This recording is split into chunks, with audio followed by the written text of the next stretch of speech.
Notre Père Céleste, nous prions maintenant que tu sois glorifié par notre rassemblement. Nous te remercions pour cette occasion. Bénis ta parole alors qu'elle sera proclamée chaque soir. Bénis ton peuple lorsqu'il l'entendra.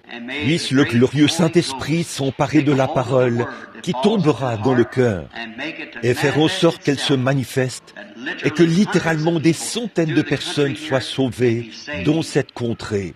Puissent des centaines d'entre eux qui souffrent, qui sont confrontés à la mort, voir jaillir une grande lumière, puisse-t-il être guéri et que ton glorieux nom soit honoré.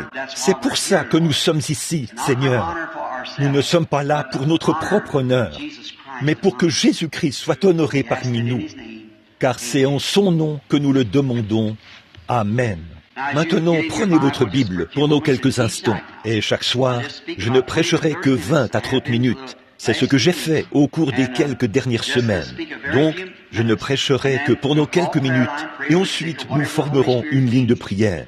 Nous prierons pour les malades ou ce que le Saint-Esprit nous conduira à faire. Et combien vont, vous qui êtes ici ce soir pour la première fois, et tous les autres, vont prier pour la réunion? Le ferez-vous? Nous ne sommes pas ici simplement, nous sommes ici parce que nous essayons d'aider. Frères, je crois que si le Seigneur nous vient en aide, nous aurons une glorieuse réunion pour honorer notre Seigneur et Sauveur. Nous croyons qu'il vient très bientôt. S'il ne vient pas ce soir, je l'attendrai demain matin. S'il ne vient pas d'ici demain soir, je serai ici si le Seigneur le veut. Puis, s'il n'est pas ici, je l'attendrai demain soir. Puis, s'il n'est pas ici, je l'attendrai le lendemain soir. C'est ce que je veux. Ça fait maintenant 33 ans que je l'attends, une grande partie de ma vie, et je ne suis pas découragé. Je m'attends à son apparition, jour après jour, heure après heure. Maintenant, prenons dans notre Bible le livre de Luc, chapitre 24, à partir du verset 13. Levons-nous pour honorer la parole pendant que nous lisons. Luc 24, à partir du verset 13. Maintenant, si certains d'entre vous ont leur Bible, il y en a qui aiment noter les passages que lit le prédicateur, qui lui servent de base pour sa prédication. Et maintenant, je veux que vous écoutiez attentivement. Lisez avec moi, si vous le pouvez, à vous-même, pendant que nous lisons. Et voici, le même jour, 2 disciples allaient à un village nommé Emmaüs, éloigné de Jérusalem de 60 stades. Et ils marchaient ensemble. Tout de ce qui s'était passé, excusez-moi, ils s'entretenaient de tout ce qui s'était passé. Pendant qu'ils parlaient et discutaient, Jésus s'approcha et fit route avec eux. Mais leurs yeux étaient empêchés de le reconnaître. Il leur dit, « De quoi vous entretenez-vous en marchant, pour que vous soyez tout tristes ?» L'un d'eux, nommé Cléopas, lui répondit et dit, « Es-tu le seul qui, séjournant à Jérusalem, ne sache pas ce qui est arrivé ces jours-ci » « Quoi ?» leur dit-il.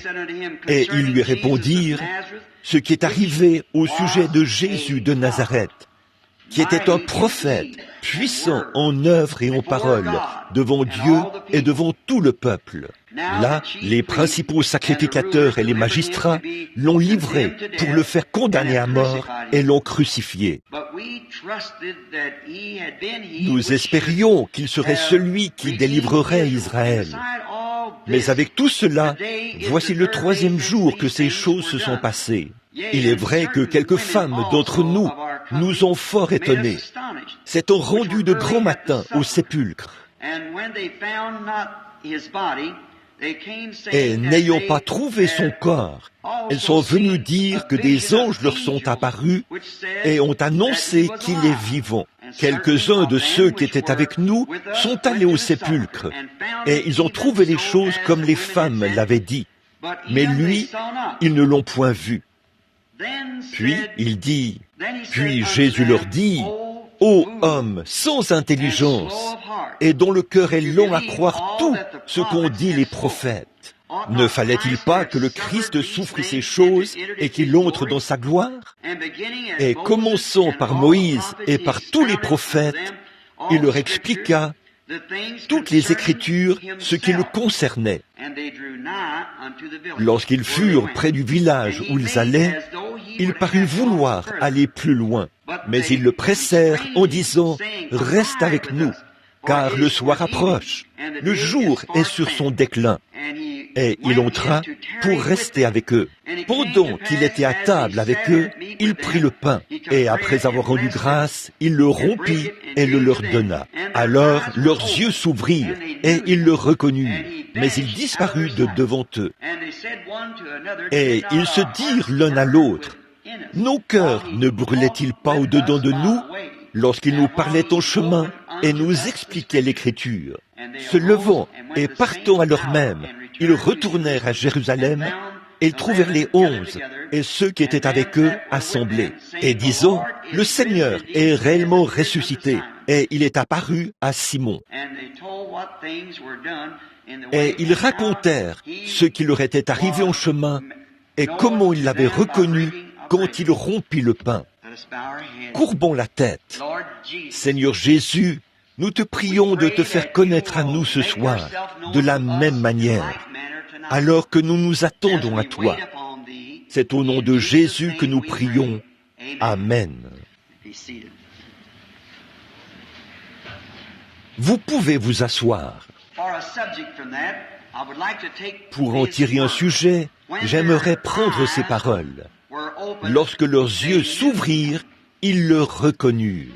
Eh bien, nous parlons bien sûr de la résurrection, à laquelle croient tous les croyants chrétiens d'aujourd'hui. C'est l'espérance de l'Église. Si Christ n'est pas ressuscité, alors nous sommes perdus. Et le christianisme est fondé sur la résurrection, là, pas sur le remplacement, la résurrection. Prenons par exemple cette clé de motel. Si je la laissais tomber par terre et que je disais, eh bien, elle est tombée, je vais en mettre une autre ici qui lui ressemble. Ça, ce n'est pas la résurrection, c'est le remplacement. Vous voyez, la résurrection, c'est le fait de ramener la chose même qui est descendue dans la tombe. Dieu l'a ressuscité le 3e jour. Et nous croyons cela de tout notre cœur. Et nous croyons l'histoire qui est racontée dans la Bible. Et remarquez, en ce premier matin de Pâques, Jésus est vivant parmi eux, sorti d'entre les morts. Comme c'est beau! Oh, comme je suis heureux ce soir de ponctuer cela d'un amen, pour indiquer que je crois qu'il est toujours vivant parmi nous. Au printemps du glorieux évangile de Christ, je crois qu'il est toujours vivant. Je crois que c'était c'était le printemps de la résurrection de la vie aussi, de l'homme. L'homme a toujours craint la mort. L'homme n'avait aucune certitude de pouvoir revenir à la vie après la mort. Mais là, ils l'ont vu mourir au calvaire, puis ressusciter et être avec eux, et marcher au milieu d'eux en ce jour glorieux.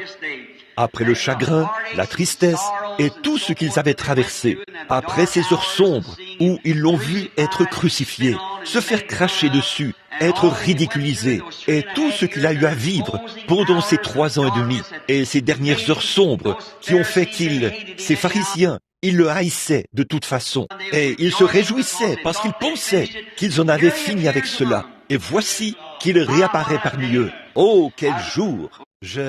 N'auriez-vous pas aimé faire partie de ce voyage avec Cléopas et les autres sur le chemin d'Emmaüs? J'aurais aimé marcher avec eux, et c'est possible. Je suis heureux d'être vivant aujourd'hui et de pouvoir encore faire la même chose. Marcher avec lui aujourd'hui, exactement comme eux à cette époque-là. L'idée, là, c'était que Jésus était ressuscité des morts. Mais ce qui était triste là-dedans, c'est que certains de ceux qui l'aimaient ne le savaient pas. Et c'est certainement un tableau d'aujourd'hui. Il y en a beaucoup qui l'aiment, mais qui ne se rendent pas encore compte qu'il est vivant. C'est une sorte d'histoire qu'ils ont apprise dans une école. C'est un livre de théologie, de l'éthique, un code d'éthique qu'ils ont étudié quelque part. Et pour eux, Jésus est un personnage historique. Et pourtant, selon leur perspective de l'histoire, ils l'aiment. Et ils ne se rendent pas compte qu'il est vivant parmi nous et qu'il marche avec nous comme il l'a toujours fait. Il est ici, exactement comme comme il a toujours été. Or, la raison pour laquelle ils n'y ont pas cru, c'est que la résurrection était trop inhabituelle. Vous voyez, cela ne s'était jamais produit auparavant. Alors, c'était inhabituel pour eux de croire quelque chose comme ça. Et c'est dans ce qui est inhabituel que Dieu se trouve. Voyez, la naissance de Christ était inhabituelle. Une vierge concevra. Dieu est toujours inhabituel. Il fait des choses inhabituelles, mais c'est toujours selon sa parole. Il ne fait jamais rien en dehors de sa parole qui est vraiment inhabituel, parce qu'il en fait d'abord la promesse et ensuite il envoie quelqu'un pour manifester cette parole, afin qu'elle devienne une réalité pour les gens. Vous, les pentecôtistes, quand vous avez reçu le baptême du Saint-Esprit pour la première fois, c'était quelque chose d'inhabituel. Et pourtant, Dieu l'avait promis qu'il répondrait cela dans les derniers jours. Et voilà que c'était là. Donc, peu importe combien c'était inhabituel, c'était une promesse de Dieu qui devait être manifestée, parce que Dieu en avait fait la promesse. Alors, la résurrection était inhabituelle pour beaucoup des gens qui l'aimaient, et pourtant, c'était une parole promise, mais trop inhabituelle pour pouvoir la croire. Aujourd'hui, la guérison divine est tellement inhabituelle pour les gens qu'ils ne veulent pas y croire, et pourtant, c'est la parole promise. Cette chose que nous voyons arriver aujourd'hui est une promesse de Dieu. Mais c'est tellement inhabituel pour l'esprit de celui qui ne l'a jamais vu de cette manière-là. Et c'est ainsi qu'était la résurrection pour beaucoup de gens qui l'aimaient. Il y avait des gens qui l'honoraient et qui croyaient qu'il était un prophète de Dieu et qui croyaient qu'il était le Fils de Dieu et tout. Mais quand même, croire en la résurrection, c'était trop leur demander. C'était trop phénoménal. Et quand vous voyez quelque chose qui est vraiment un phénomène inouï, comme celui-là, il faut toujours vérifier cela par la parole. Et si la parole a promis cela, alors c'est tout simplement Dieu qui entre de nouveau en scène. Et ça, c'est pareil pour chaque promesse. C'est comme ça qu'ils auraient dû voir cela à l'époque, parce que Dieu avait promis qu'il le ressusciterait le 3e jour.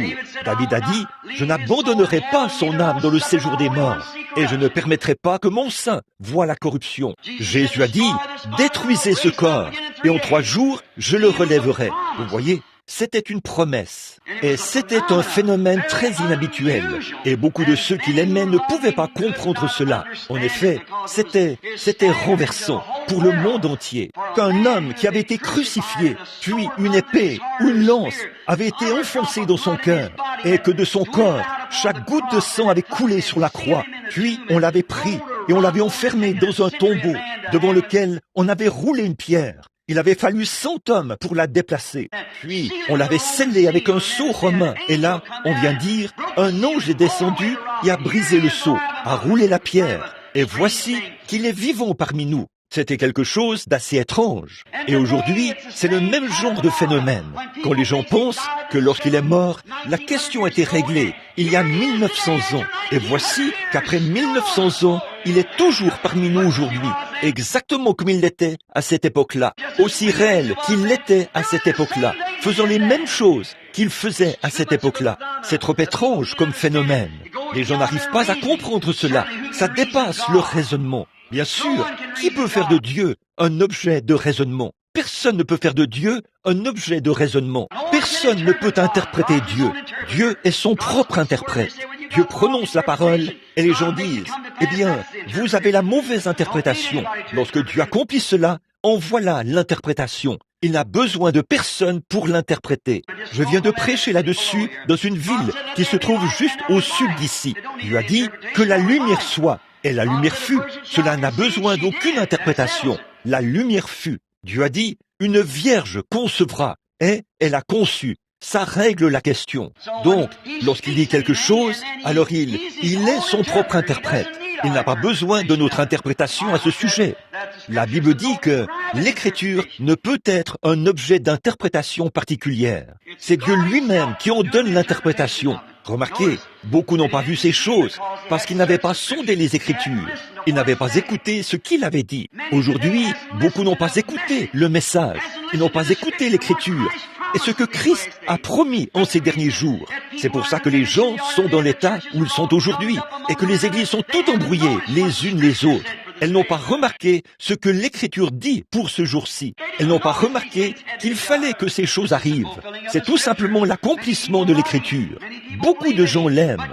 Beaucoup de gens croient en lui. Cependant, c'est trop phénoménal. Ils n'arrivent pas à comprendre cela. Quand vous parlez de lui et que vous affirmez qu'il est tout à fait le même qu'il était hier et qu'il fait les mêmes choses, ils prétendent croire cela. Mais quand ça se produit, ils ne le comprennent pas. Ils ne peuvent tout simplement pas le croire. Remarquez, il parlait de lui lorsqu'il est apparu. Eh bien, c'est une bonne chose.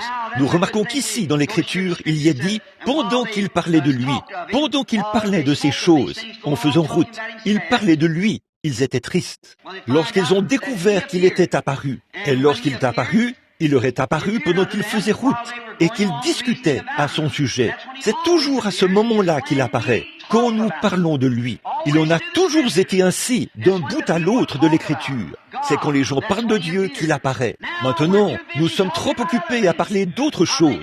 Je pense que c'est pour ça que beaucoup de ceux qui l'aiment ne le voient pas. Nous sommes tellement occupés par nos credos et nos dénominations, par les affaires des églises, le nombre de membres, par le fait d'avoir plus de membres et tout. Nous sommes trop occupés pour parler de lui. Il est la parole. Nous nous intéressons trop à ce que dit un credo, un manuel ou quelque chose d'autre. Combien de membres pouvons-nous admettre par un vote? Devrions-nous accepter celui-ci, celui-là, l'autre? Nous devrions continuellement nous consacrer à la parole de Dieu et à la prière, à l'étude de la parole. Mais nous nous intéressons trop à autre chose. Ces gens étaient tristes. Ils parlaient. Quelque chose de grave était arrivé. Il semblait qu'il avait été enlevé. Mais ils parlaient de lui. Et c'est là qu'il est apparu. Et lorsqu'il est apparu, il était un étranger pour eux. Ils ne comprenaient pas. Tout d'abord, nous voyons qu'il marche. Pendant qu'il marchait en route vers la petite ville d'Emmaüs, qui se trouvait à quelques kilomètres, 2 ou 3 kilomètres de là, à la distance d'un chemin de sabbat, ou quelque chose comme ça. Premièrement, il leur a révélé ce qu'avait promis l'Écriture à son sujet pour ce jour-là.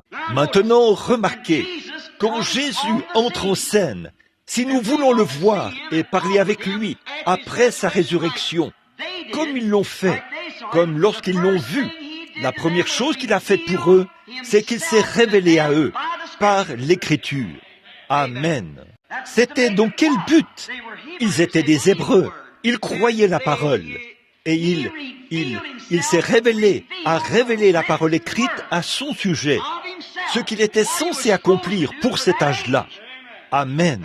Chaque Dieu, dans la Genèse, est là, avant la fondation du monde. Il en avait assigné une certaine partie. Il l'avait prononcé et avait annoncé ce qui arriverait, du commencement jusqu'à la fin. Toujours, les églises mélangent tout ça, puis elles s'écartent. Et il faut que l'homme injecte ce qu'il croit sur cela. Et celui-ci dit, eh bien, je ne crois pas tout à fait comme ça. Et il se fabrique quelque chose.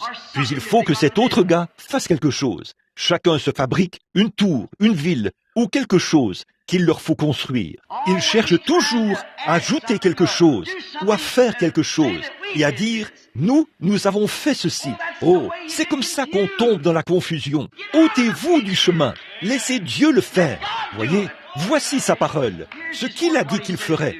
Dans chaque âge, il envoie un prophète, là, avec l'onction. La parole du Seigneur vient toujours au prophète pour la confirmer dans l'âge en question. Jean-Baptiste est entré en scène. Il était le prophète pour ce temps-là. Il était la lumière de cet âge, parce que le prophète Malachi avait annoncé sa venue. J'enverrai mon messager devant ma face. 712 ans auparavant, Ésaïe avait dit, la voix de celui qui criera dans le désert. Voici ce qu'il ferait dans les derniers jours, aplanir le sentier dans le désert.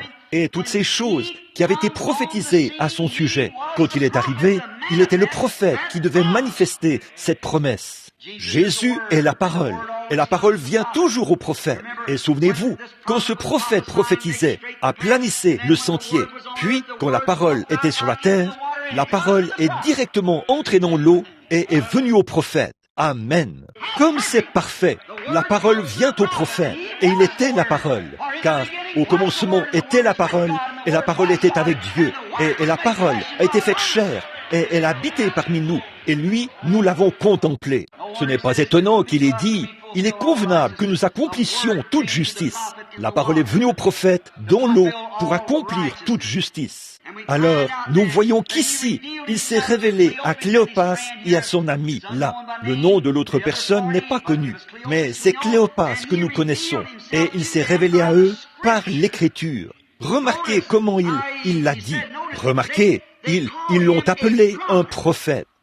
Ne sais-tu pas ces choses? Jésus de Nazareth, un prophète à qui Dieu s'est manifesté.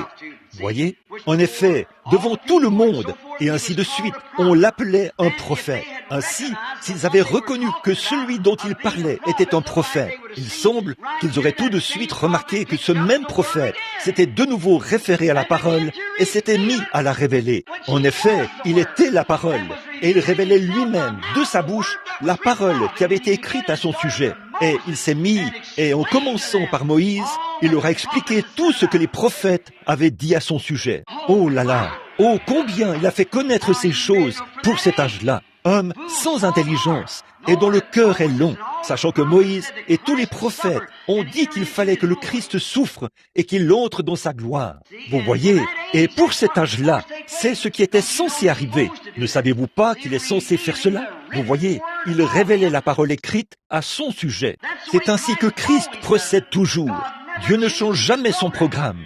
Sa manière de faire la première fois, c'est sa manière de faire chaque fois. Dans le jardin d'Éden, quand l'homme était perdu, Dieu a décidé de le sauver par le sang versé. C'est le seul lieu où il ait jamais rencontré l'homme. C'est le seul lieu où il ait jamais rencontré l'homme depuis. C'est sous le sang versé. Nous avons essayé de les instruire. Nous avons construit des tours.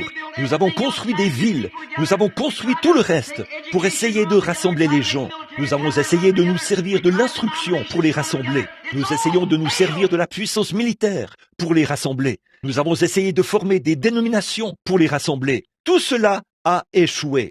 Dieu a un seul lieu. C'est sous le sang. C'est le seul moyen. Sous le sang, il rencontrera l'homme.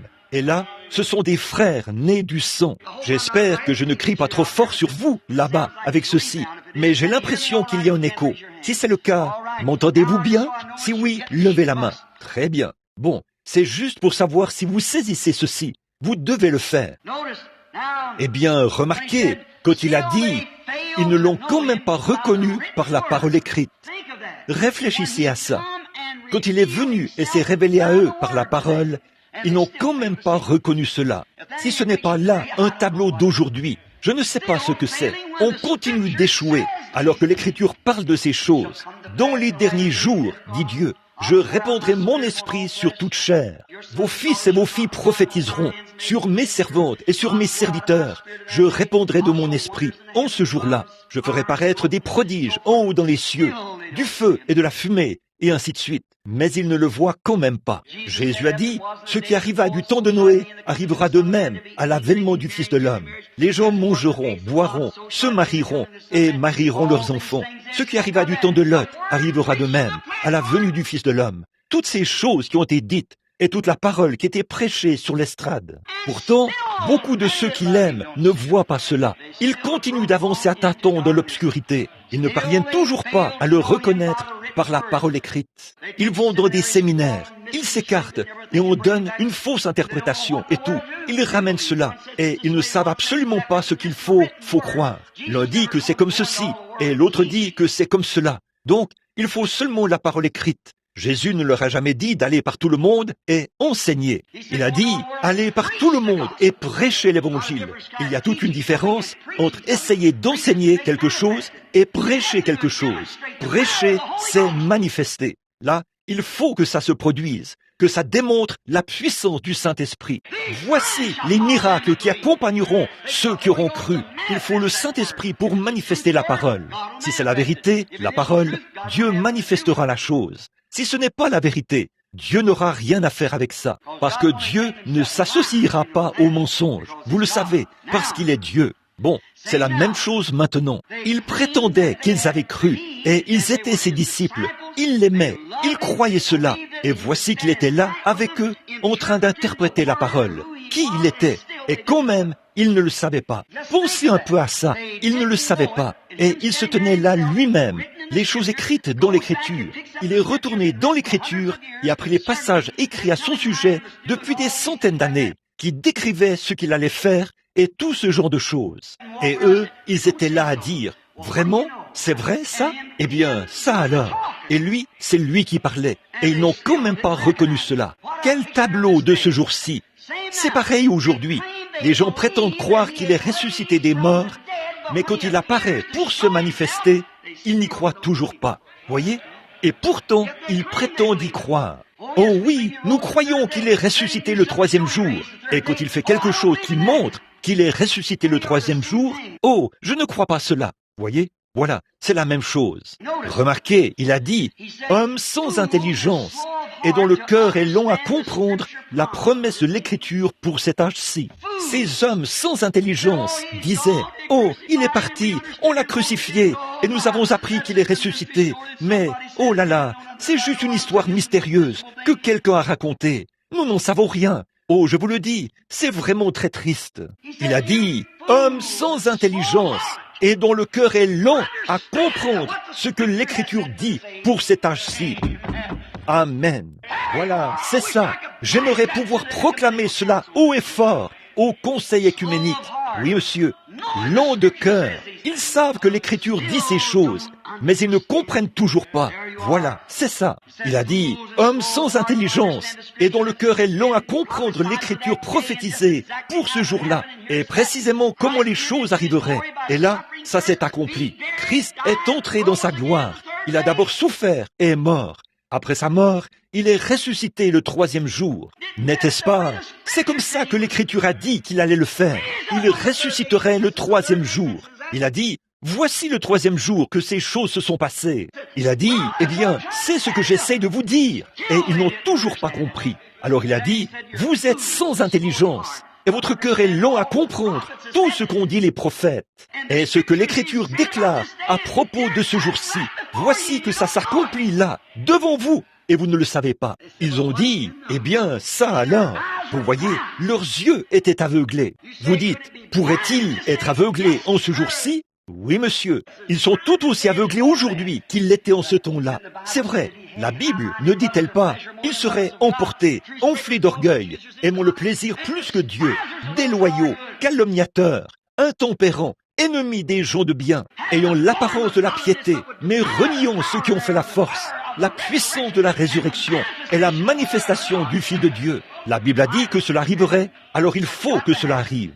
Tout comme il l'a dit, Ésaïe a parlé et a dit, vous avez des yeux et vous ne voyez pas, des oreilles et vous n'entendez pas. Le même Dieu a cité la même écriture. Nous remarquons là, Paul, la grande révélation qu'il a eue de Jésus-Christ, de qui il était, et c'était tellement glorieux de le savoir. Eh bien, Dieu a consigné cela dans la Bible. Voilà à quel point c'était glorieux. C'est pour ça qu'il lui était mis une écharpe dans la chair, pour le garder humble, afin de l'empêcher de s'enfler d'orgueil. Dieu l'a gardé humble et petit pour pouvoir l'utiliser dans différentes régions du pays, pour qu'il fasse pour lui tout ce qu'il voulait, parce qu'il avait la révélation de Jésus-Christ, de qui il était. Alors remarquez, voici la chose à faire. Ce que nous voyons ensuite, c'est qu'ils l'ont invité à entrer. Il est arrivé à ce petit endroit, à la petite auberge où ils allaient loger. C'était vers le soir, et ils ont dit, « Oh, viens et reste avec nous. » Il a fait comme s'il allait continuer son chemin. Oh, j'ai réfléchi à ça bien des fois. Tout ce qu'il veut, c'est que vous l'invitiez. Il a fait comme s'il allait les laisser et continuer son chemin. Il se peut qu'il fasse comme s'il allait vous laisser de côté, sœur, dans le fauteuil roulant. Ou vous, monsieur, dans le lit de camp. Ou vous, là-bas, qui avez un problème cardiaque et qui n'avez plus beaucoup de temps à vivre. Ces gens-ci sont peut-être infirmes. Il est possible qu'ils aient une durée de vie habituelle. Mais celui qui a un problème cardiaque, là-bas, pourrait mourir avant demain matin. Il pourrait mourir avant demain. Il se peut qu'il agisse comme s'il allait vous laisser de côté. Mais tout ce qu'il veut, c'est que vous l'invitiez à entrer. Voyez? Vous vous dites peut-être, eh bien, il a guéri un tel l'autre jour. Le mois dernier, il y a 2 ans, je sais, j'ai vu. Oui, il se peut qu'il agisse comme s'il allait vous laisser de côté. Mais tout ce qu'il veut, c'est que vous l'invitiez. Il fait comme s'il allait continuer son chemin. Ce qu'il était à cette époque-là, il l'est aujourd'hui. Ce qu'il faisait à cette époque-là, il le fait aujourd'hui. C'est ce qu'il a dit. Remarquez, vous devez faire la même chose. Vous devez l'inviter à entrer. C'est à ce moment-là, et rien qu'à ce moment-là, qu'il a pu se révéler. Il n'a pas pu le faire en leur prêchant la parole. Cela leur est passé au-dessus de la tête. Alors qu'il marchait là, il a dit, « Eh bien, vous auriez dû le savoir, vous, hommes sans intelligence, et dont le cœur est long. La Bible dit que ces choses, que Christ doit faire ces choses, et ainsi de suite. Alors qu'ils faisaient route ensemble, eh bien, on se serait attendu à ce qu'ils voient que c'était de lui qu'il s'agissait. Il ne leur a pas du tout déclaré ouvertement « Je le suis ». Si vous voyez quelqu'un faire cela, alors vous saurez qu'il ne vaut rien, pour commencer. Mais il a simplement laissé le Saint-Esprit révéler cela. Il nous a parlé. Il a parlé aux pharisiens et leur a dit « Sondez les Écritures. Vous pensez avoir en elles la vie éternelle. Et ce sont elles qui rendent témoignage de moi. Elles vous disent qui je suis. Ils auraient dû le savoir. De même aujourd'hui, ils devraient savoir qu'il ne s'agit pas de beaucoup de tapage, ou d'agitation, ni d'excitation, ou de beaucoup de bruit. C'est Jésus-Christ manifesté au milieu de son peuple. C'est vrai, c'est ce que dit l'Écriture. Remarquez là, quand Dieu le dit, voilà ce qui est vrai. Nous voyons maintenant que le seul moyen pour lui de se révéler, c'est d'entrer en vous. Il est la parole. Et quand la parole est en vous, alors le Saint-Esprit révèle Christ par la parole. Après qu'il est entré en vous, il est en vous. Vous devez accepter sa parole. Vous dites, eh bien, mon Église ne croit pas cela. Eh bien, vous n'entrerez jamais. Voyez, quand vous rejetez la parole, c'est lui que vous rejetez. Eh bien, mon Église croit qu'il faut le faire comme ceci. Mais la Bible dit de le faire comme ceci. Voici la manière de faire. Prenez-la comme c'est écrit là-dedans. Pas ce que quelqu'un d'autre y a ajouté, mais ce que Dieu a dit à son sujet. Et là, il peut vous la révéler. Mais il faut premièrement qu'il entre en vous. Ce n'est qu'après cela qu'il peut la révéler. Ne restez pas là à regarder cela et à essayer de comprendre cela pour ensuite parler comme les pharisiens. Ils se sont tenus là, l'ont regardé et ont dit « Cet homme est Belzébul ». Ils n'arrivaient pas à comprendre. Il leur fallait trouver un nom à ça. Ils ont dit « C'est par l'esprit du diable que cet homme fait ces choses. Il est Belzébul, un diseur de bonne aventure. Voyons, n'ayez rien à voir avec cet homme. Il est né dans le péché. Il n'a pas les cartes de nos associations. Il ne fait pas partie des nôtres. Et oh là là, nous ne savons même pas où il est allé à l'école. Il est sans instruction. Voyons donc. D'où vient cet homme? Maintenant, il dit, le Fils de l'homme qui va monter est celui qui est descendu. Il est né ici même. Il est fou. Si vous ne mangez la chair du Fils de l'homme, ni ne buvez son sang, c'est un cannibale. Elle s'est conduite ainsi juste pour leur faire dire ces choses. Il fallait qu'il le fasse. Et c'est pareil pour le Saint-Esprit aujourd'hui. Il déclare sa parole en la manifestant pour que les hommes condamnent cela, afin que Dieu puisse exercer son jugement sur la terre, comme il a promis qu'il le ferait. Il a endurci le cœur de Pharaon. Alléluia! Il est le même hier, aujourd'hui, éternellement. Il ne change pas. Il est Dieu. Par ses systèmes de faire les choses, il montre qu'il est puissant à l'égard de sa parole pour la manifester. Il n'a pas à tout vous dire à ce sujet. Vous n'avez pas besoin de comprendre cela. Vous ne pouvez pas comprendre Dieu. Vous devez l'accepter. Invitez-le simplement à entrer et voyez ce qui arrivera. Maintenant, nous remarquons encore comment il s'est fait connaître à eux après qu'il est entré. Comment s'y est-il pris? Il leur a ouvert les yeux pour qu'ils voient qui il était. Quand il est entré en eux, alors il leur a ouvert les yeux pour qu'ils voient. Ainsi, quand la parole entre en vous, quand vous acceptez la parole de Dieu et qu'elle entre en vous, alors la promesse, cette promesse que vous avez acceptée, se manifeste. Et là, vous savez de qui il s'agit. Qu'est-ce qu'il a fait? Comment s'est-il fait connaître à eux? C'est parce qu'il a fait les mêmes choses qu'il faisait avant sa crucifixion. Et là, ils ont su que c'était lui, parce qu'il était ressuscité des morts. Toute la prédication, tout l'enseignement et toutes les autres choses qu'il avait faites avaient échoué. Mais quand il s'est révélé, en faisant la même chose qu'il faisait avant sa crucifixion, ils ont su que c'était lui. Cela leur a ouvert les yeux. Frères, sœurs, il est le même hier, aujourd'hui et éternellement. Il ne change pas. Exactement comme il l'a fait avec la femme au puits. Vous voyez, il ne change jamais son programme. Or, cette petite femme au puits, elle connaissait la promesse de l'Écriture pour ce jour-là. Remarquez, lorsqu'il est venu à la petite femme au puits, il a dit, c'était à Sichar, il a dit, « Femme, apporte-moi à boire. » Elle a dit, « Eh bien, vous n'avez pas coutume, vous les Juifs, de demander ce genre de choses-là à nous, les Samaritains. » Il a dit, « Mais si tu savais à qui tu parles, c'est toi qui me demanderais à boire. » Eh bien, là, elle s'est dit, celui-ci veut faire le malin. Alors, je vais l'interroger un peu.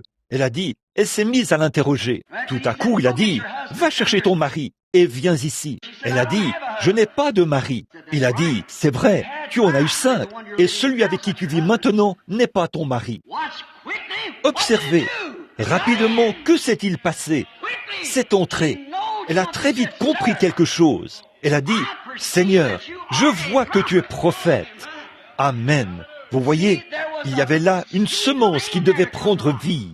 Il y avait là un interrupteur qui allumerait la lumière. Chez ces pharisiens, c'était l'obscurité dès le départ. Ils n'avaient ni interrupteur, ni pile, ni rien d'autre. Mais on s'adressant à cet homme, cette femme, cette petite prostituée, elle a dit, « Seigneur, pourquoi ?» Elle attendait la manifestation de la parole. Ça faisait déjà 400 ans, depuis Malachie, qu'il n'avait pas eu de prophète. Et voici qu'il y avait là un homme qui manifestait ce qu'est un prophète.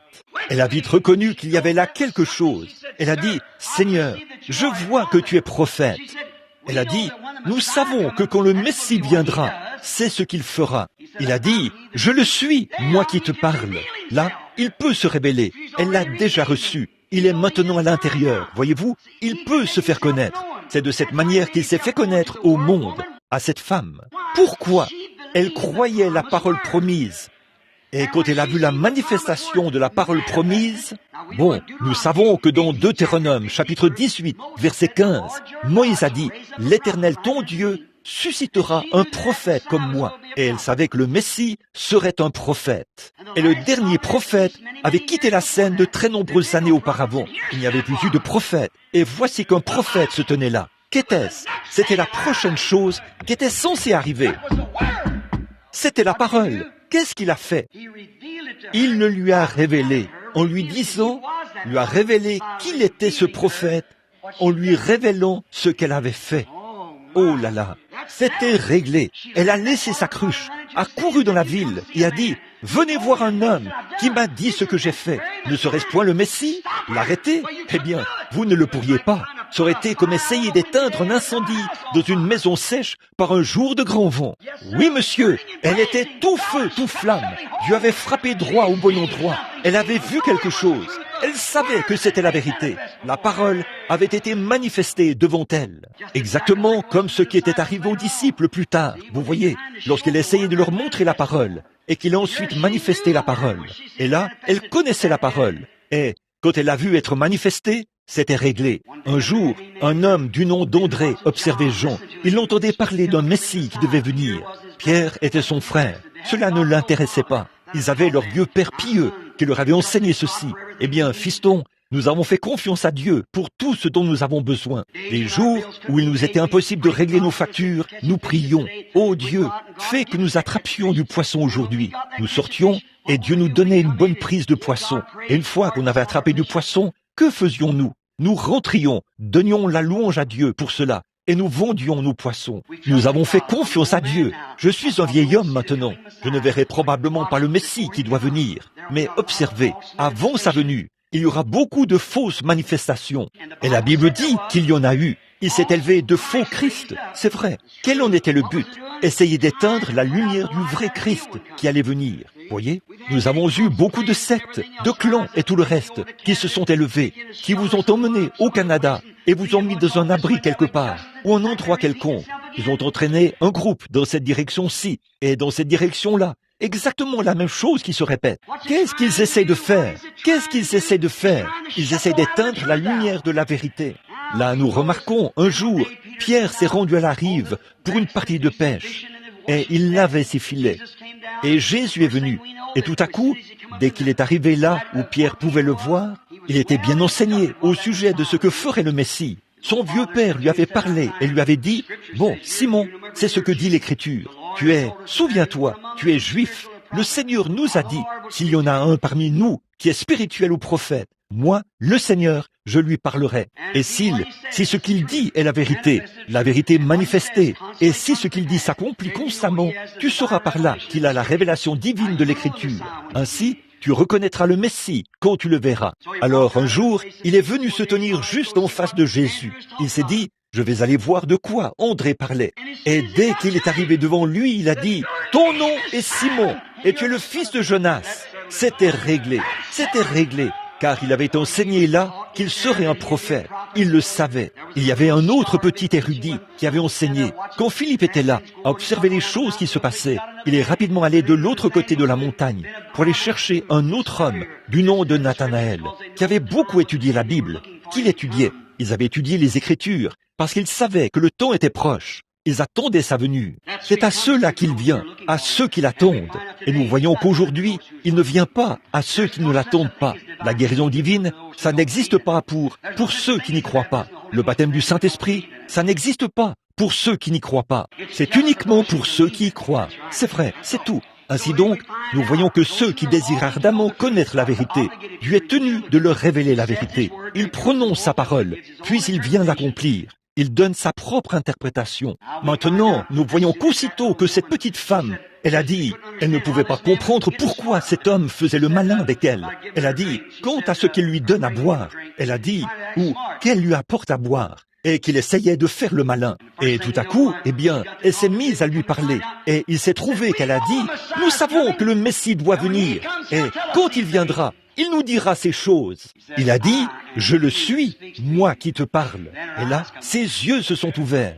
Ses yeux ont été ouverts. Par quoi? La promesse de l'Écriture. Ses yeux ont été ouverts par la promesse de l'Écriture. Pierre savait que son père lui avait dit que le Messie serait un prophète. Et voici que Jean avait parlé, ou André lui avait parlé d'un prophète, Jean, qui était là, à prophétiser, et ainsi de suite, annoncer que quelque chose allait arriver. Alors un jour, après que Jésus est venu, il est allé là-bas. Quand il est entré dans sa présence, il a dit, « Tu es Simon, tu es le fils de Jonas. » Qu'est-ce qui s'est passé? Ses yeux se sont ouverts. Il l'a su. Philippe et Nathanaël étudiaient l'Écriture, qui parlait de sa venue. Il est venu et lui a dit, « Viens voir qui j'ai trouvé. Jésus de Nazareth, le fils de Joseph. » Oh, a-t-il dit, rien de bon ne peut venir de Nazareth. Il a dit, viens et vois. Et ils sont partis de l'autre côté de la montagne. Sans doute qu'ils ont dû passer en revue beaucoup de choses que Jésus avait faites, ce qu'il avait dit à Simon, ce qu'il avait fait, ces choses qu'il avait faites. Aussitôt que Philippe est entré dans sa présence, en compagnie de Nathanaël, Jésus a regardé Nathanaël et a dit, voici un Israélite en qui il n'y a point de fraude. Il a dit, Rabbi, d'où me connais-tu? Il a dit, avant que Philippe t'appelle, quand tu étais sous l'arbre, je t'ai vu. Ses yeux se sont ouverts. Il a dit, tu es le Fils de Dieu, tu es le roi d'Israël. Qu'est-ce qui s'était passé? Il avait vu la parole promise de ce jour-là révélée. Écoutez, frères, sœurs, la parole promise pourrait vous être promise.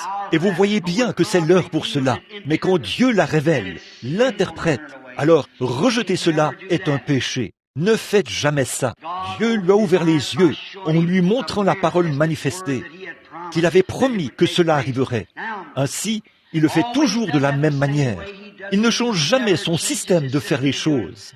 Non. Alors souvenez-vous, c'est toujours pareil. Il a promis les Écritures pour chaque âge, sans exception. Et quand il manifeste la promesse de l'Écriture pour un âge donné, les gens dont les yeux s'ouvrent pour voir cela sont ceux qui reçoivent cela.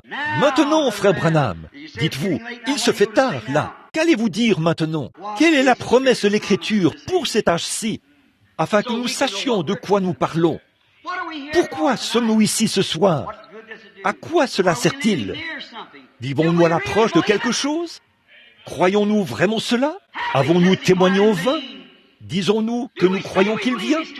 Croyons-nous sa présence visible? Croyons-nous qu'il vient pour la deuxième fois? Ou nous faisons-nous simplement des illusions? Ou le croyons-nous vraiment? Alors, sondons les Écritures pour voir ce qui est promis pour ce jour-ci. Et là, comme la femme au puits, comme Philippe et tous les autres, nous dirons, nous voyons. Souvenez-vous, Hébreux 13:8 dit, Jésus-Christ est le même hier, aujourd'hui, éternellement. Pas vrai? C'est ce qu'il a promis, c'est l'Écriture. Jean 14:12 dit, celui qui croit en moi fera aussi les œuvres que je fais. Je suis en train de poser un fondement pour quelque chose. Maintenant, dans Joël 2:28, de 28 à 30 et suivant, il a fait une promesse. Il a dit, ce qu'a laissé le gazam, le asile l'a dévoré. Et ce qu'a laissé le asile, un tel l'a dévoré. Tous ces insectes sont un seul et même insecte. Ils changent de nature. Le gazam, c'est le asile, et ainsi de suite. C'est à différentes étapes de son parcours. Et il ne fait que dévorer, et dévorer, et dévorer. Et il dévore l'arbre de Dieu jusqu'à ce qu'il ne soit plus qu'une souche. Cet arbre, vivra-t-il de nouveau un jour? Mais ça semblait être un cas désespéré.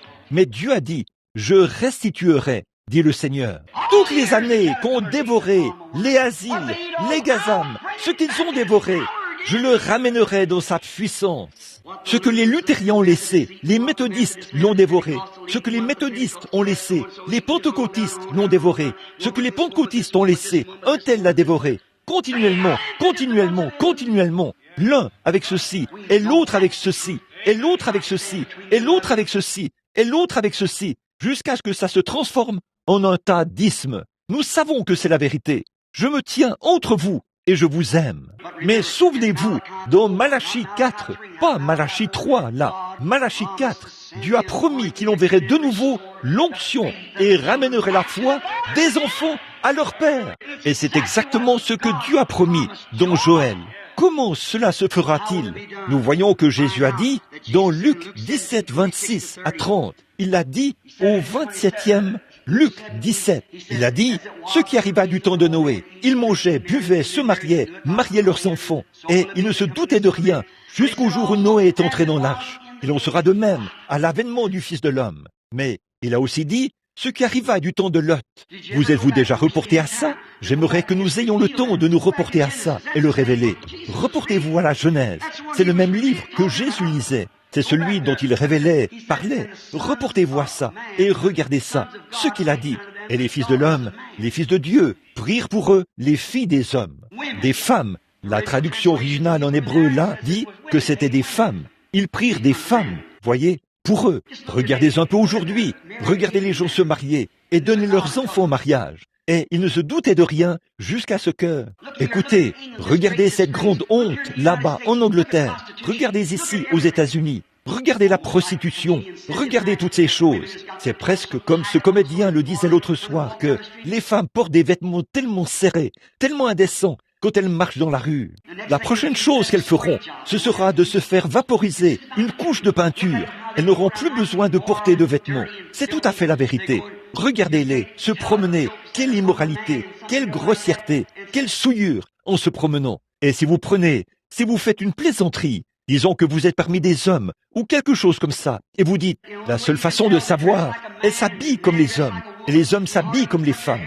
On peut à peine, ils ont les mêmes coupes de cheveux, c'est pareil. Le seul moyen de distinguer l'un de l'autre, c'est que si vous faites une plaisanterie grossière, l'homme va rougir, mais pas les femmes. Oui. Et alors, les filles de Sion seraient hautaines de leur démarche dans les derniers jours. Elles ne parviendront pas à marcher selon le Seigneur. Peu importe ce que vous leur dites, vous aurez beau prêcher et prêcher et prêcher. C'est comme si vous parliez à ce mur-là. C'est qu'une obscurité profonde les entoure. Il n'y a pas. Ça semble tellement difficile de trouver un homme qui soit un vrai homme et de trouver une femme qui soit vraiment une dame. Regardez dans les rues aujourd'hui, regardez sur nos écrans et partout ailleurs. Ces émissions non censurées, elles fument la cigarette, elles jurent, elles se conduisent n'importe comment, elles s'habillent comme des hommes et tout. Jésus a dit que ces choses arriveraient et elles sont là. Nul besoin de révélation. C'est déjà révélé. Maintenant, regardez bien. Il a dit ce qui arriva du temps de Lot. Regardez le cadre dans lequel se trouvait Lot. Dieu est descendu. 2 hommes sont descendus à Sodome et ont prêché là-bas à Sodome. Un homme est resté là-haut avec Abraham. L'Église élue, un type des pentecôtistes appelés à sortir aujourd'hui. Ils ne sont pas là-bas à Sodome. Ceux qui vivent parmi les pentecôtistes, des femmes qui se coupent les cheveux et des hommes qui se conduisent n'importe comment, comme ça, qui racontent des plaisanteries grossières et qui se conduisent n'importe comment. Ils ne sont pas des pentecôtistes. Ils portent simplement le nom pentecôtiste. Ils ne sont pas des pentecôtistes. Les véritables dames pentecôtistes sont des dames. Les véritables hommes pentecôtistes sont des hommes. Les écoles doivent quasiment fermer à cause des jeunes garçons pervertis qui se pervertissent et d'autres choses de ce genre à l'école. Il y a des homosexuels partout. C'est vraiment dégoûtant à voir. Ce qui arriva au jour de Sodome arrivera de même à la venue du Fils de l'homme. Souvenez-vous, remarquez juste là, au verset 30, quand le Fils de l'homme se révélera. L'avez-vous déjà remarqué? Observez ce verset 30, quand le Fils de l'homme se révélera aux jours qui seront comme c'était avant Sodome. Observez ce qui s'est passé à Sodome. Cet homme est resté là-bas. 2 d'entre eux sont descendus à Sodome pour parler à Lot, pour le faire sortir de là. Et ils n'ont opéré aucun miracle là. Ils les ont simplement frappés d'aveuglement. Mais celui-ci, là-bas, a fait un miracle devant l'élu. Il avait le dos tourné à Sarah. Elle était donc là, la tante derrière lui. Il a dit, où est Sarah, ta femme? Il a répondu, elle est dans la tente, derrière toi. Souvenez-vous, il a appelé Sarah, et lui, Abraham. La veille, il s'appelait Abraham, et elle, c'était Saraï, pas Sarah. Et remarquez, il a répondu, elle est dans la tente, derrière toi. Il a dit, je vais te visiter. Qu'est-ce que c'était? Dieu dans la chair. Je vais te visiter selon la promesse. Et Sarah rit et a dit, ces choses ne sont pas possibles. Il a dit, pourquoi Sarah a-t-elle ri et dit, ces choses ne sont pas possibles? Il lui a dit ce qu'elle avait fait, comme il était la parole dans la chair humaine. Il connaissait les secrets de son cœur. Il a dit, oui, tu as ri. Et quand il était fait chair sur la terre, c'est exactement ce qu'il a fait. Et qu'est-ce qu'il a dit? Quand le Fils de l'homme se révélera dans les derniers jours, comme il en était au jour de Sodome. Si les sodomites sont partout dans le pays et que le monde entier est en plein gâchis et fichu et que nous voyons l'Église fichue, alors il est temps que le Fils de l'homme se révèle, le même hier, aujourd'hui, éternellement. Voilà la promesse de Dieu. Observez ce qu'il a dit. Encore un peu de temps, et le monde ne me verra plus. Mais vous me verrez, car je serai avec vous, même en vous. Vous me verrez, vous, les croyants. Le même hier, aujourd'hui, éternellement. Oui, encore un peu de temps, et le monde ne me verra plus. Le monde ne peut pas le voir. Leurs yeux sont aveuglés. Mais quand vous verrez le Fils de l'homme être révélé, la parole reviendra dans la chair humaine. Un homme qui a mangé la chair d'un veau, qui a bu le lait d'une vache, qui a mangé des gâteaux cuits sur un foyer,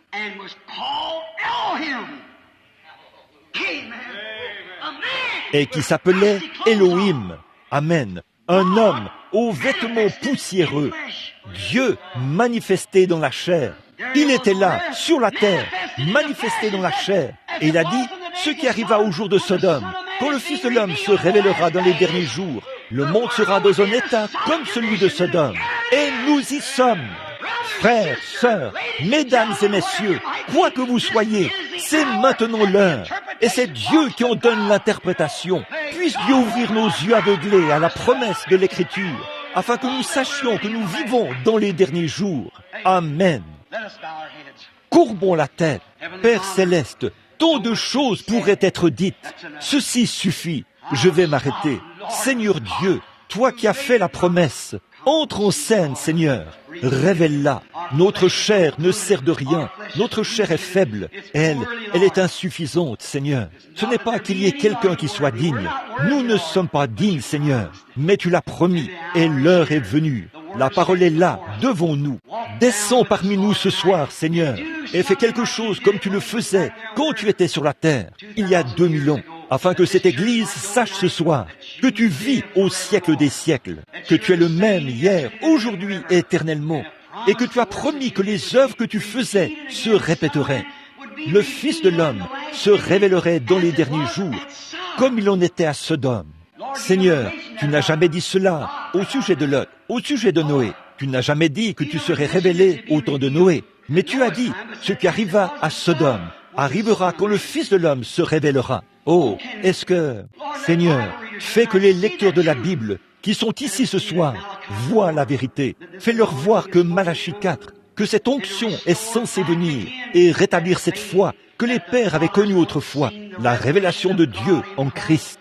Maintenant, puissent-ils voir la révélation de Dieu dans les êtres humains, Christ manifesté dans la chair de son Église, marchant parmi nous. Accorde-le, Seigneur. Tu as fait des promesses et tu tiendras ces promesses. Je m'en remets à toi maintenant et aussi la parole, l'Église et tout le reste, au nom de Jésus-Christ. Alors que nous avons la tête inclinée, et avant que nous formions la ligne de prière, y aurait-il des gens ici qui aimeraient dire, Frère Branham, je ne suis pas un chrétien, je veux être sauvé. Priez pour moi. Le voulez-vous, Frère Branham? Levez simplement la main, je le ferai. Si vous êtes simplement ici et que vous n'êtes pas chrétien, que Dieu vous bénisse, monsieur. Que Dieu vous bénisse, jeune homme. Que Dieu vous bénisse, monsieur. C'est bien, simplement, que Dieu vous bénisse, madame. Que Dieu vous bénisse, madame. Que Dieu vous bénisse. C'est ça. Que Dieu vous bénisse là-bas au fond, monsieur. Que Dieu vous bénisse. C'est bien. Quelqu'un d'autre, levez simplement la main pour dire, je ne suis pas un chrétien. Que Dieu vous bénisse. Je vous ai vu là-bas au fond, jeune homme. Que Dieu vous bénisse, là au fond. Et vous, qui êtes tout là-bas, dans le coin, oui, que Dieu vous bénisse. Je ne suis pas un chrétien, frère Branham. mais je crois vraiment que vous dites la vérité. Je crois que c'est la vérité. Je crois que c'est ce que dit la promesse. Je l'ai lu, et j'ai vu que c'est ce qui est promis dans la promesse.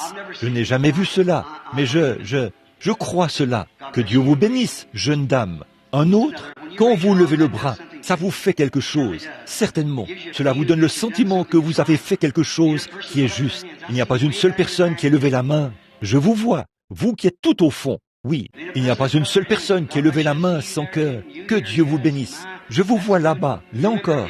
Et vous qui êtes ici, oui, oh, ça, c'est bien. Souvenez-vous, si je ne vois pas votre main, lui vous verra. Il est au courant de tout. Souvenez-vous, il est au courant. Que Dieu vous bénisse, jeune sœur. Il est au courant.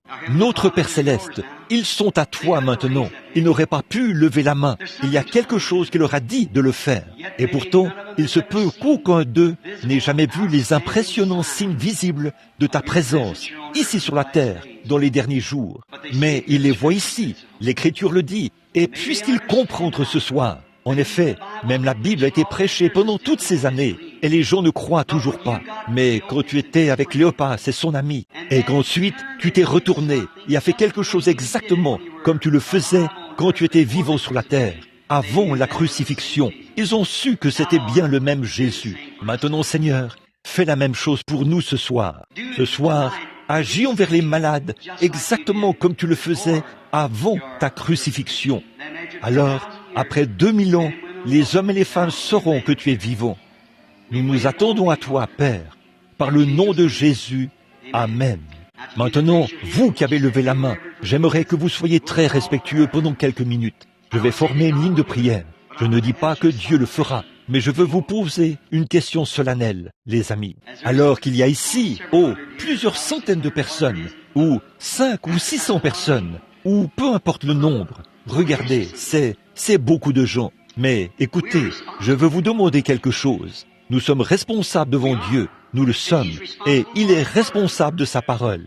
Alors, s'il fait revivre cette parole, je veux que tous ceux qui ont levé la main, et vous qui n'avez pas levé la main, immédiatement après ceci, avancez-vous pour vous tenir à l'autel, dès que nous aurons terminé de prier pour les malades. Où est Billy? Est-ce que, la carte de prière D de 1 à 100? Très bien. Faisons, nous sommes pressés. Alors nous commencerons simplement par le numéro 1. La carte de prière D, numéro 1. Qui l'a? Levez la main. Regardez sur votre carte de prière pour voir quel est le numéro. Si vous ne pouvez pas marcher, eh bien, que certains d'entre vous descendent là pour qu'ils...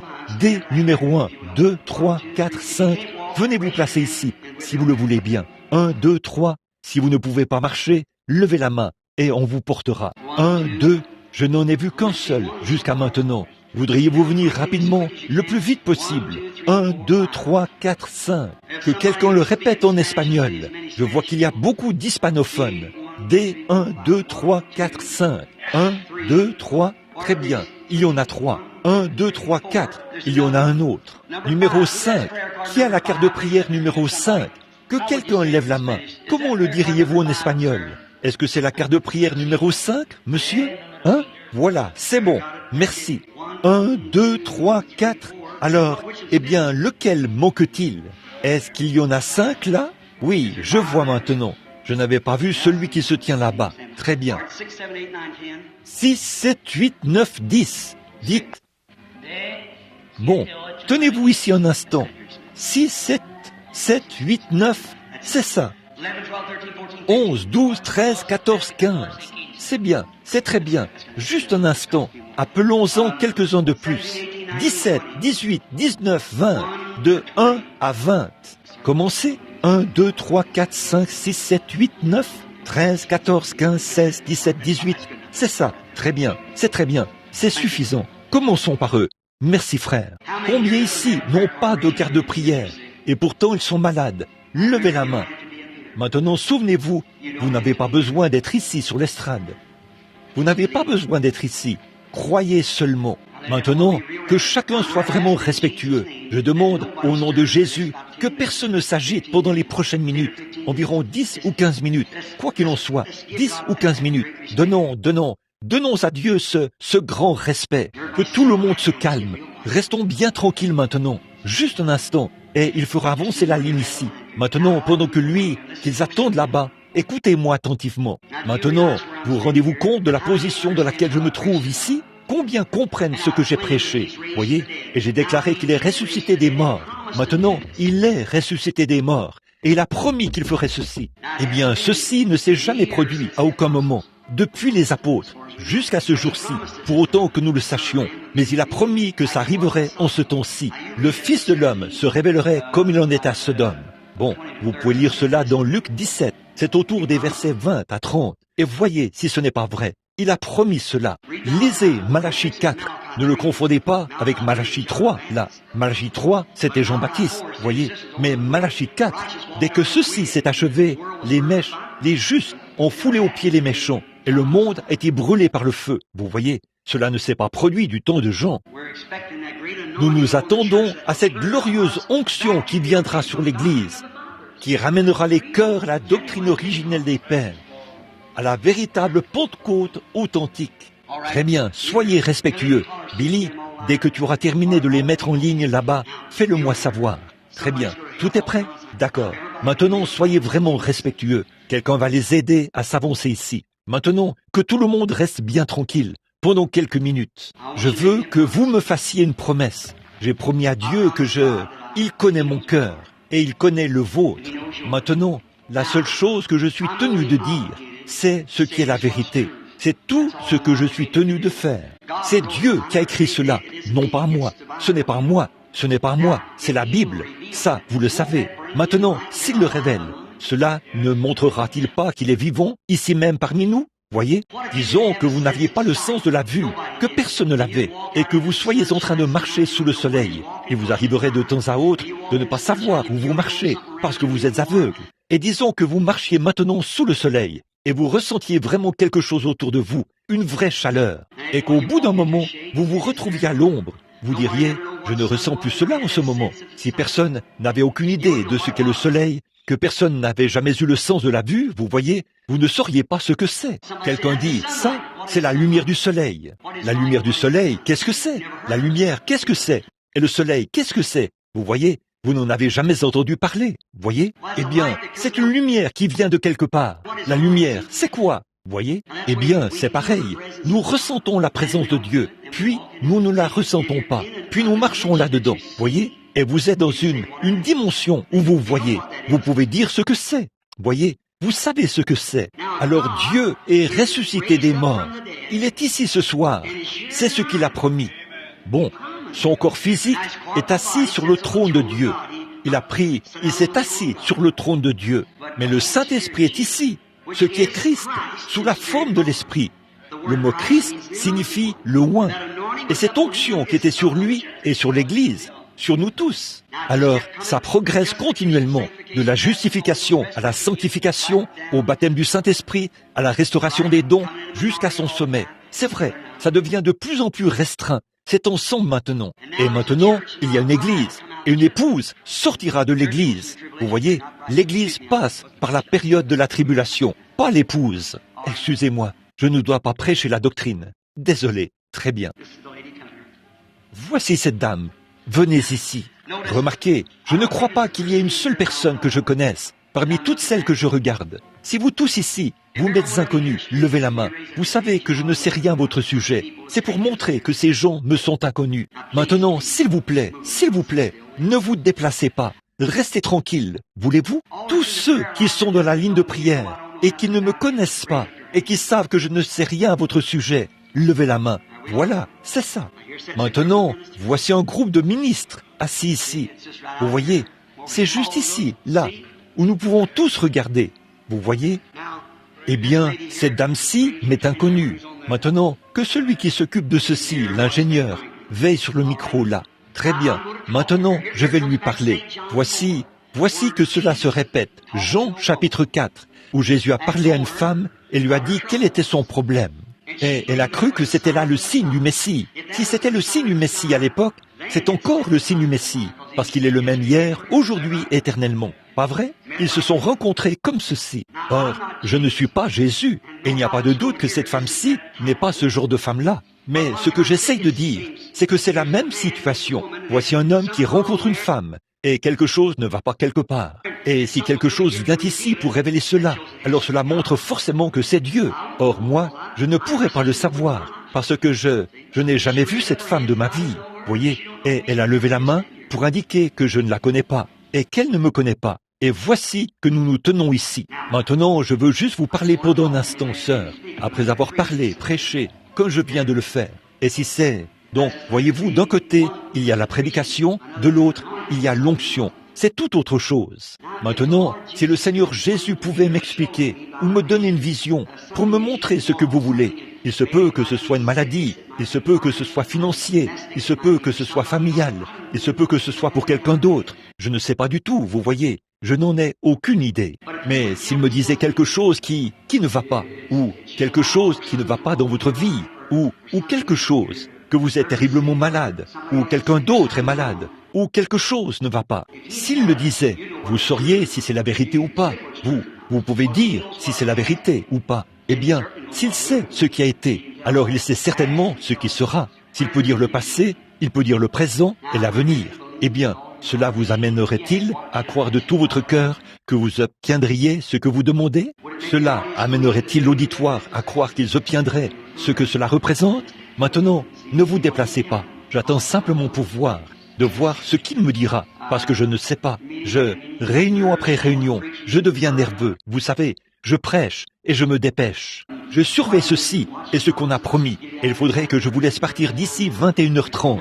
Là, il est presque cette heure-là. Ça me rend nerveux. Alors, il faut que je me tranquillise. Voyez, c'est un don. Ce n'est pas quelque chose comme le fait de prendre un couteau et couper quelque chose. Ce n'est pas un don, ça. Un don, c'est de s'enlever du chemin, afin que le Saint-Esprit puisse vous utiliser. Et la seule chose que j'ai à faire, c'est de retirer William Branham de la scène, voyez-vous, pour que Dieu puisse entrer en scène.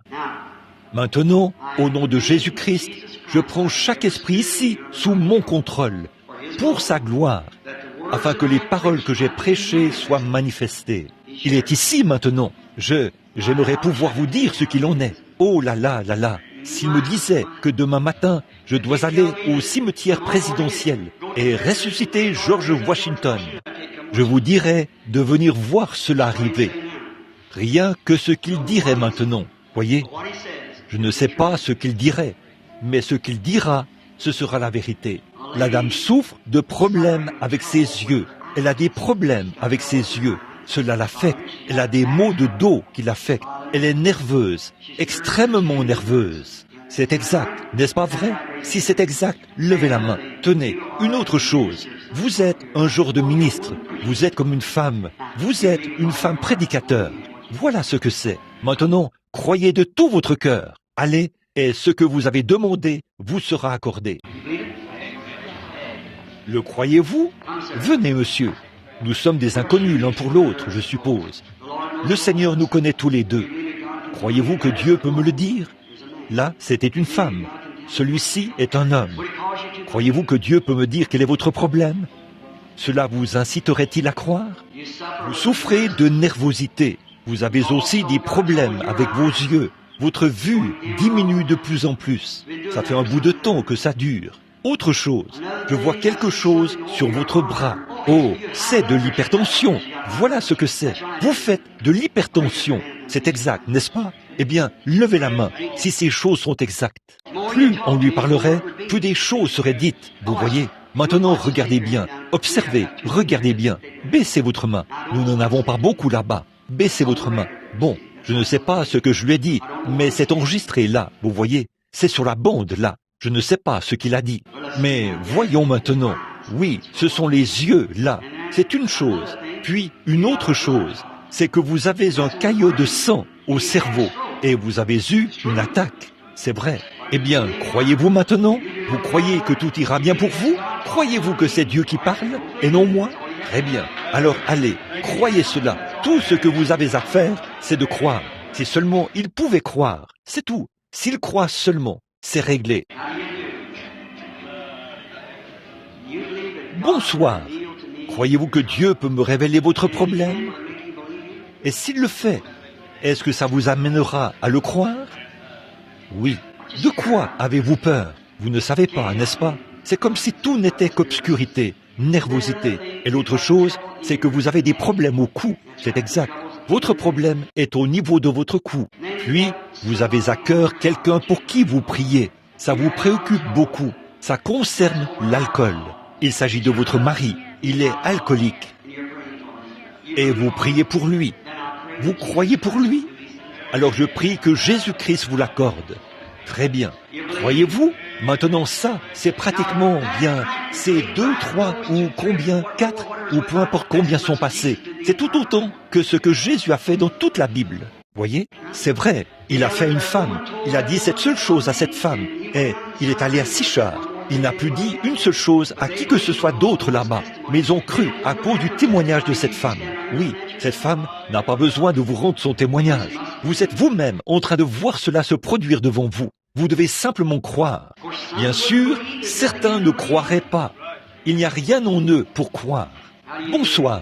Bon, nous sommes des inconnus. Ne serais-je pas quelqu'un d'horrible si je me tenais ici, une charmante femme aux cheveux gris, comme ça, et pensais à des choses? Ma propre précieuse mère aurait à peu près le même âge qu'elle. Et elle est décédée il y a de cela quelques années. Si je peux faire quoi que ce soit pour aider cette pauvre dame, je le ferai. Je sais que si elle est malade, et que je pouvais prendre une pièce de monnaie et faire le tour de cette ville, en la poussant avec mon nez, je le ferai. Peu m'importe qui se moquerait de moi, je veux qu'elle soit rétablie. Si je pouvais l'aider, je le ferais. Mais je ne peux pas l'aider, étant donné qu'il l'a déjà fait.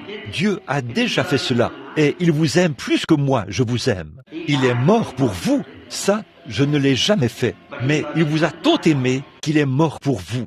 Mais ensuite, il m'a envoyé ici, avec juste un petit don. Il a envoyé votre pasteur ici, pour qu'il prie et impose les mains aux malades. Et voyez-vous, ça s'est tellement produit pendant les réunions de réveil qu'on dirait que ça relève un peu du passé, vous savez. Et maintenant, c'est passé à un autre, vous savez ce que je veux dire, niveau, à quelque chose d'autre. Maintenant, si le Seigneur me révèle quel est votre problème, vous croyez que je suis son prophète ou son serviteur? Vous croyez que c'est lui? Vous le croirez. Je vous remercie, sœur. Maintenant, je crois que ce problème de rein dont vous souffrez vous quittera. Croyez-vous cela, vous aussi? Vous avez sur votre cœur une requête que vous voulez me présenter. Et si je vous révélais cette requête avant que vous me la présentiez, est-ce que ça vous amènerait à croire davantage? Vous voulez que je prie pour votre fille? Elle n'est pas ici, c'est exact. Vous voulez que je révèle quel est son problème? C'est un cas de nervosité. Maintenant, croyez, et elle se rétablira. Voyez, que Dieu vous bénisse, sœur.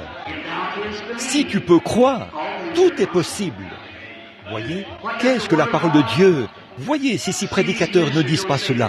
La Bible dit, dans Hébreux, c'est dans le Nouveau Testament, chapitre 4, la parole de Dieu est plus tranchante qu'une épée à 2 tranchants, pénétrante jusqu'à partager la moelle de l'os. Et elle discerne les pensées, les intentions du cœur. Pas vrai, mes frères? Voyez, qu'est-ce que c'est? C'est la portion de la parole qui a été assignée pour ce jour-ci. La portion de la parole assignée pour ce jour-ci. L'accomplissement de la promesse suivante, quand le Fils de l'homme se révélera, les jours de Sodome et toutes ces autres choses qui ont été promises. Maintenant, c'est ça. C'est la parole de Dieu qui est révélée, parce que c'est la parole elle-même qui discerne les pensées qui sont dans le cœur. Voyez, c'est tout à fait vrai. Maintenant, cette dame-ci, je ne la connais pas. C'est aussi une personne aimable. Qu'est-ce que je serais? Une personne horrible. Si je pouvais l'aider et... Maintenant, juste un instant, c'est quelqu'un d'autre. C'était un homme. C'était un homme qui est apparu. Il y a quelqu'un dans l'auditoire qui prie. Ayez simplement la foi. Je vois maintenant que c'est... Il va falloir que je dise ce que je vois. Vous voyez, tout ce que je peux dire, c'est ce que je vois. Vous êtes, oui, vous souffrez d'un problème à l'estomac. C'est dans votre estomac. Et aussi, vous voulez me présenter une requête. Et c'est pour votre mère. Elle n'est pas ici, mais elle est malade. Vous voulez que je prie pour elle, n'est-ce pas vrai? Vous avez une autre requête. C'est quelqu'un qui n'est pas ici. C'est très loin d'ici. Et je vois que c'est dans un autre pays. C'est très loin d'ici. Et c'est une jeune personne, un enfant qui souffre d'une sorte de maladie, une maladie tropicale. C'est en Amérique du Sud. C'est tout à fait vrai. C'est à vous. C'est l'exacte vérité. C'est vrai. Mais croyez de tout votre cœur maintenant. Je ne guéris pas. Il a déjà opéré la guérison. Ne vous rendez-vous pas compte que c'est de nouveau sa présence? il va falloir que je continue encore et encore. Là, ça commence à m'aveugler un peu, voyez-vous. Vous dites, ça? Eh bien, frère, sœur, Jésus, une femme a touché son vêtement, il s'est retourné, a vu ce qu'il en était, et il a dit, de la vertu est sortie de moi. Pas vrai? Eh bien, c'était Dieu. Qu'en est-il de moi, un pécheur? Vous devez croire, ne doutez pas, croyez. Croyez-vous? C'est une jeune femme. Et vous croyez que Dieu peut me révéler quel est votre problème? Eh bien, voudriez-vous, l'accepterez-vous et croirez-vous de tout votre... Vous savez que ce serait vrai, voyez? Maintenant, la chose dont vous souffrez, c'est votre dos. Vous avez un problème de dos. Et puis, vous avez dans votre cœur un grand désir pour quelque chose. C'est que vous recherchez le baptême du Saint-Esprit. C'est tout à fait vrai. Le croyez-vous? Eh bien, vous allez le recevoir. Amen. Maintenant, allez et croyez-le de tout votre cœur. Et vous recevrez ce baptême. Croyez-vous que Dieu peut guérir cette arthrite et vous rétablir? Alors, continuez simplement à marcher et à le remercier. C'est vrai, là, voyez, si vous croyez seulement. Très bien, monsieur. Voudriez-vous avancer ici, madame? Vous qui étiez assise là, s'il vous plaît. Voulez-vous vous avancer ici? Croyez-vous de tout votre cœur? Alors, voilà ce qu'il faut faire. Vous n'aurez donc plus d'arthrite. Cela ne vous rendra pas infirme. Continuez simplement votre chemin et réjouissez-vous. Ce problème féminin est réglé aussi. Allez, en remerciant le Seigneur, en disant que Dieu soit loué. Très bien, très bien. Maintenant, vous croyez, madame, vous qui êtes assise là, croyez-vous? Bon, très bien. Maintenant, ce problème féminin que vous aviez, ce problème gynécologique que vous avez depuis longtemps, croyez simplement de tout votre cœur et allez, et ça va, vous vous rétablirez et vous ne l'aurez plus si vous croyez cela. Vous devez croire cela. Très bien, amenez la dame, la petite fille. Viens ici, ma chérie. Maintenant, sœur, là, je vais lui tenir la main, juste un instant. Viens ici, ma chérie. C'est bien ce que je pensais. Tu as parfois une sensation d'étouffement, n'est-ce pas? Tu as de la peine à respirer. Cet asthme est vraiment grave. Mais Dieu peut guérir cela. Ne le crois-tu pas?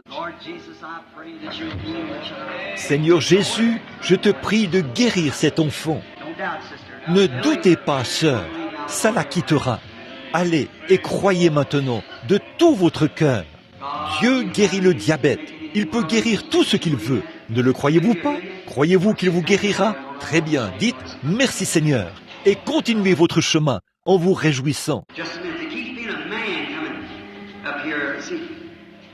Un instant, je vois sans cesse un homme s'approcher. Le voici. C'est le jeune homme qui est assis là et qui tient un petit garçon dans ses bras. Croyez-vous, monsieur? Je vous suis inconnu. Vous croyez que Dieu peut me révéler ce que vous voulez? Vous voyez, vous l'avez touché. Je ne vous connais pas. Mais vous souffrez d'un problème, d'une maladie des os. C'est vrai, votre petit garçon en souffre. Votre petit garçon qui est assis à côté de lui en souffre. C'est votre petite fille qui est assise là, à côté. Ce sont ses bras qui en sont atteints. Et elle louche. Si c'est vrai, levez la main. Maintenant, croyez-vous? Ne doutez pas. Ayez foi en Dieu. Ne doutez pas. Croyez seulement. Tout est possible à ceux qui croient. Pourquoi pleurez-vous, mademoiselle? Vous qui êtes assise là, au bout, et qui pleurez en tenant votre mouchoir sur votre visage. Croyez-vous que je suis son serviteur? Croyez-vous que Dieu peut me révéler quel est votre problème de là où je suis? Vous avez un problème spirituel sur lequel vous faites des recherches. Pas vrai? Tout ça va se régler. Tout ira bien. Cette dame qui est assise là, à côté de vous, vous lui avez parlé il y a juste un instant. Elle vient de mettre son mouchoir sur son visage. Vous croyez que Dieu peut me dire quel est votre problème, sœur? Croirez-vous que je suis son prophète, son serviteur? Vous le ferez? Très bien. Ce problème de sinus qui vous tracassait, cela vous quittera, si vous le croyez. Le croirez-vous? Si oui, levez la main et dites « Je le crois ». Vous voulez manger votre souper de ce problème d'estomac, madame? Vous qui êtes près d'ici? Vous croyez de tout votre cœur, vous aussi? La dame qui est là, à côté, a un problème spirituel. Et vous faites aussi de l'urticaire. Cela vous affecte. Vous avez aussi une fille qui fait de l'urticaire. N'est-ce pas vrai? Bon, très bien. Elle est assise ici. Croyez-vous cela? Très bien. Vous pouvez être guéri si vous le croyez. Qu'en est-il de ce côté-ci? Tenez, voyez-vous ce petit Mexicain qui est assis ici au bout et qui me regarde? Ne voyez-vous pas cette lumière suspendue au-dessus de lui? Au-dessus de cet homme, il y a de l'obscurité. Voyez, c'est ce qu'il y a là, autour de lui. C'est l'épilepsie. Croyez-vous que Dieu peut vous guérir de l'épilepsie, monsieur? Vous croyez? Très bien, il le fera. Dites, le petit homme qui est là, à côté de vous, le petit hispanophone, il a une hernie. Croyez-vous que Dieu peut guérir votre hernie, monsieur? Croyez-vous cela de tout votre cœur? Vous croyez? À côté de lui, la personne a un problème d'estomac. Vous qui hochez la tête, là, vous avez un problème d'estomac. Croyez-vous que Dieu vous a guéri? Alors, allez, mangez votre souper. Il le fera. Dites-moi ce qu'ils sont en train de toucher, partout dans l'auditoire. Qu'est-ce que c'est? C'est la manifestation de la parole de Dieu. Le croyez-vous, vous-même? Le croyez-vous? Où sont certains d'entre eux, là? Tenez, tenez, voici un homme étendu sur un lit de camp. Monsieur, je ne vous connais pas, je ne vous ai jamais vu. Me croyez-vous? Croyez-vous que ce que vous avez entendu est la vérité? Vous croyez cela de tout votre cœur? Si Dieu me disait ce qui ne va pas chez vous, est-ce que vous le croiriez-vous? Je vais vous dire quelque chose maintenant. Et vous, assis à côté de lui, vous le savez, il est recouvert de l'ombre de la mort. C'est le cancer. C'est le cancer. Et vous êtes un ministre de l'Évangile. Je vous vois debout derrière la chair. C'est exact. Et vous venez de l'extérieur de la ville. Maintenant, croyez de tout votre cœur. Croyez de tout votre cœur. Pourquoi restez-vous couché là, jusqu'à votre mort? Voyez, vous ne pouvez rien perdre. Il y a eu des lépreux. Vous souvenez-vous de cette histoire? Lorsque la Samarie avait été assiégée et que des lépreux sont allés là-bas, ils ont dit, pourquoi resterions-nous assis ici jusqu'à notre mort? Si nous restons ici, nous mourrons. Si nous allons dans la ville, nous mourrons. Le médecin a fait tout son possible. Il n'y a plus rien à faire. Voilà la réponse qu'il a donnée à ce sujet. Vous n'avez qu'un seul espoir. Ces lépreux n'avaient qu'un seul espoir. S'ils allaient chez l'ennemi, si ces gens leur laissaient la vie sauve, ils allaient vivre. S'ils ne le faisaient pas, ils allaient mourir de toute façon. Mais ce n'est pas chez un ennemi qu'on vous demande d'entrer. Vous êtes dans la présence de votre Dieu. On s'attend à ce que vous...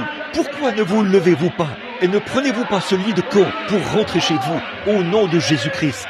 Croyez cela, rentrez chez vous et croyez que vous êtes guéris. Est-ce que tous les autres croient la même chose? Si oui, levez-vous. Je demande à ces gens qui ont levé la main pour indiquer qu'ils voulaient être sauvés et qu'ils voulaient accepter Jésus-Christ. Je veux que vous veniez vous tenir ici, près de moi, juste un instant. Voulez-vous venir maintenant? Venez ici. Vous qui avez cru et qui voulez accepter Christ, vous ne serez jamais plus près de lui jusqu'à ce que vous le rencontriez d'une manière visible. Souvenez-vous, la parole que j'ai prêchée, Dieu a confirmé que c'est la vérité. Avancez, venez par ici, vous tous qui ne connaissiez pas Christ et qui avez levé la main. Venez ici, vous qui avez indiqué que vous étiez des pécheurs et que vous vouliez être sauvés. Venez vous tenir ici un instant pour la prière. Le ferez-vous? Viendrez-vous pendant qu'il est tout près? Vous voulez dire que vous avez pu voir la parole être prêchée ici, voir Dieu en retour confirmer que cette parole est la vérité? C'est moi, je suis ici, moi, le Dieu qui vous jugera, et ensuite vous résistez? Ne le faites pas, vous pourriez vous retrancher pour toujours. Voyez, en voici 3 qui se tiennent ici, ils sont environ 2 douzaines. Avancez-vous maintenant. Voulez-vous? Non, pas de chant. Vous n'avez pas besoin qu'il y ait un chant. Christ est votre chant. Christ est votre conviction. C'est la parole qui déclare cela. C'est ça. Voici 2 jeunes hommes qui s'avancent. Avancez-vous, vous qui êtes pécheurs. Venez ici un instant. Voulez-vous? Juste là, pendant que je me sens conduit. J'ai arrêté la ligne de prière dans ce but-là. Avancez-vous ici maintenant. Avancez-vous ici. Nous allons nous occuper de la ligne de prière. Simplement, c'est ça. Oui, mesdames. Avancez-vous ici, mesdemoiselles. En ce jour même, où ces jeunes gens s'avancent, en cette heure grave, où il y a encore des adolescents qui se déchaînent dans l'immoralité, ces gens-ci s'avancent. Et j'ai confiance que Dieu fera d'eux de tels exemples que dans le voisinage, là, les gens verront que Jésus-Christ sauve encore les perdus. Ne voulez-vous pas venir?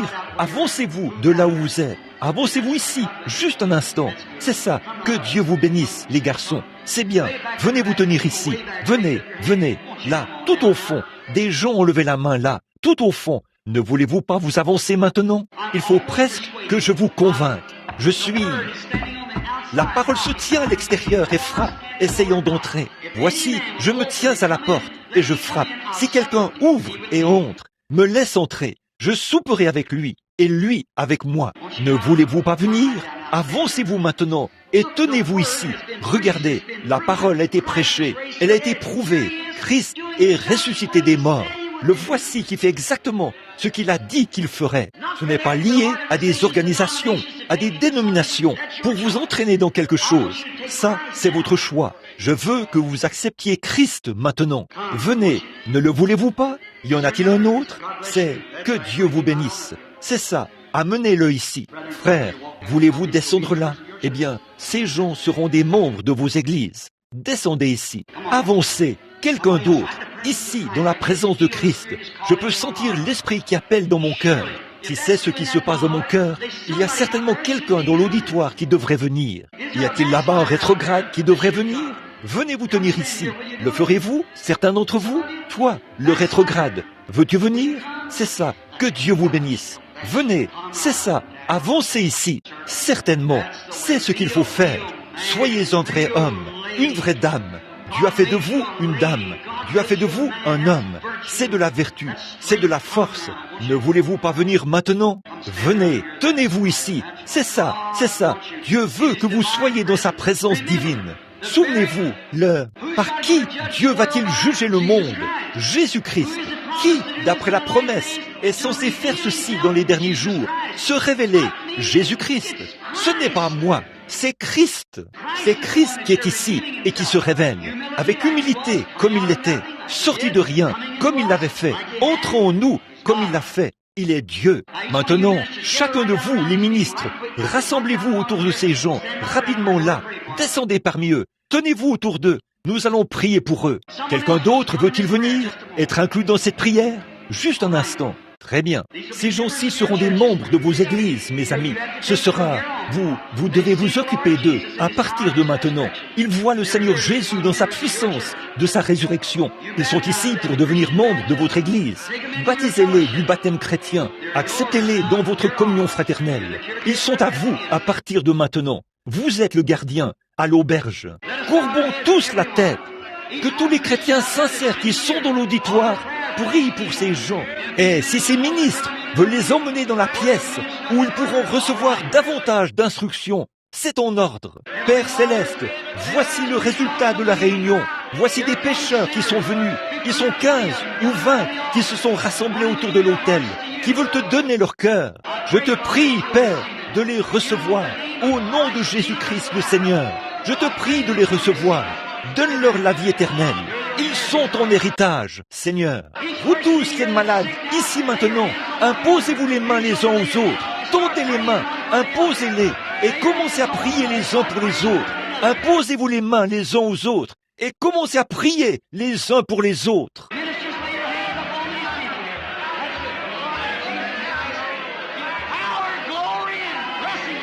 Vous les ministres, posez vos mains sur ces gens-ci.